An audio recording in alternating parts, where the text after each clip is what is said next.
궤양성 대장염은 직장에서 시작된 염증이 대장 쪽으로 진행하지만 소장까지는 침범하지 않는 질병입니다.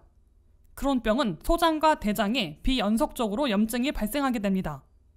베체트병은 전신의 혈관에 염증이 생기는 자가 면역 질환인데 특히 동아시아인은 그 염증이 장에 생기기도 합니다. 이런 세 가지 질병이 대표적인 염증성 장 질환인데 환자 수가 최근 10년간 2배 늘어났습니다. 특히 주치의나 1차로 접하는 의사가 이런 염증성 장 질환에 대한 인지도가 낮아 진단이 안 되거나 늦는 경우가 많아 문제로 꼽히고 있습니다. 이런 염증성 장 질환이 완치가 되지 않는 이유는 원인을 모르기 때문입니다.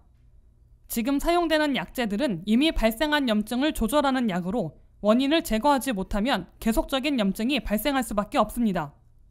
최근 연구로는 장내 미생물 때문에 이런 염증이 발생했다는 것에 힘이 실리고 있는 정도입니다. 특히 동아시아권인 일본, 한국, 중국 사람들이 미국에 건너와 살면서 혹은 식습관이 서구화되면서 양쪽 모두에게 염증성 장질환 발생률이 급격히 늘어났습니다. 이런 궤양성, 염증성 장질환의 주요 증상은 혈변입니다. 연령대가 있는 환자들의 경우 혈변을 보면 대장암을 의심하여 바로 내원하는 데 비해 젊은 환자들은 치질로 오해하거나 금방 낫겠거니 하며 넘기는 경우가 많아 병을 키우고 있다며 우려의 목소리가 커지고 있습니다.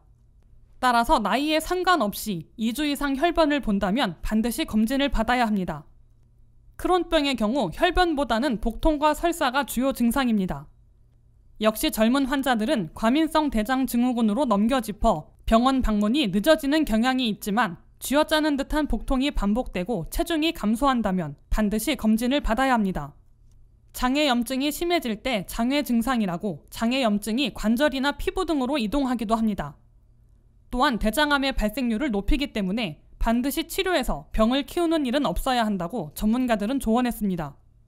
최근에는 비싼 내시경을 하기 전에 대변에서 염증을 찾아내는 검사법이 보편화되어 있으니 반드시 검사하고 초기에는 약물을 쓰면 잘 다스려지니 반드시 치료해야 한다고 권고했습니다. WKTV 뉴스 안혜렌입니다.